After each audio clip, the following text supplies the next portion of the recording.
Rebbe and I met in college near Philadelphia, where our nation was born.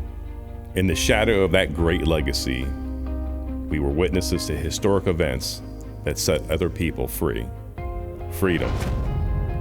Freedom came at a high price for our nation, and it's something that most Americans still take for granted. During our first year of marriage, we were stationed on Freedom's frontier during the Cold War. My regiment, the 2nd Armored Cavalry, patrolled the East German and Czechoslovakian borders, and we saw firsthand the difference between freedom and tyranny. There were many tense encounters on the border where freedom literally hung in the balance. We were the front line of freedom. Our regiment was called the Speed Bump, as we are expected to not last longer than 45 minutes should the Soviet Red Army attack. But our sacrifice, we were told, would guarantee that America would stay committed to defending the free nations of Europe. Meanwhile, in the East, people languished under oppression and tyranny so much that literally thousands risked their lives to escape to the West, all to find freedom.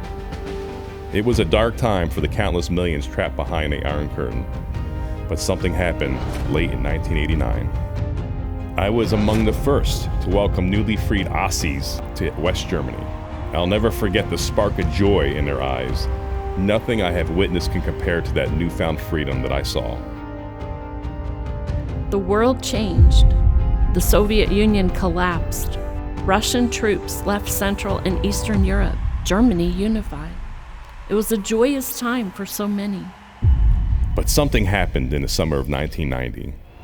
Saddam Hussein brutally invaded and occupied the nation of Kuwait. The horrors perpetuated on the people are difficult to recount.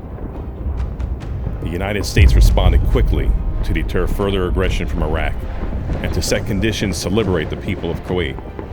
Many thousands of us who stood as vigilant guardians of freedom in West Germany were again deployed forward to lead the way to set Kuwait free from bondage. My regiment led the main attack to defeat Saddam's elite armored forces. After a fierce tank battle and many miraculous victories, Saddam's forces retreated. Kuwait was free once again. I remember the jubilant Kuwaitis welcoming the liberators to their land.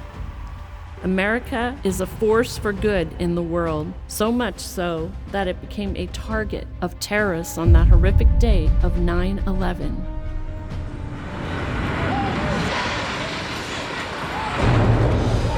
Yet, whatever the cost, we stood for freedom. From the Balkans to the Baltics and Afghanistan, I have seen people who tasted the bitterness of tyranny yearning for freedom, and once they were set free, their profound gratitude to America was evident. This is what America stands for, what America has fought for and defended. Yet, little did we know how fragile freedom is. For Americans, we took it for granted. We've always been free. And who would dare to attack this basic element of what it means to be American? Yet, in early 2020, the unthinkable happened.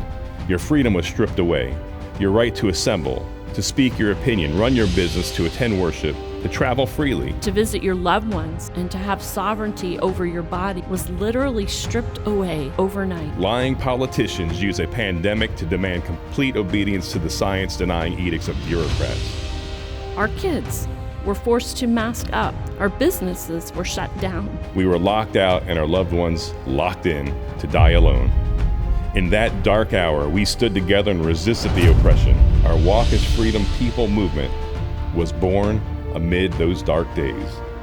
This movement encompassed people of diverse political, ethnic, and economic backgrounds. We stood in common cause to take back our freedoms. We walked together through the darkness to reassert our rights as free people. Through those trials, we learned to walk as free people. Freedom. This is what our lives are all about. Freedom is what all people yearn for. Freedom is what unites us. Freedom is what this movement is all about.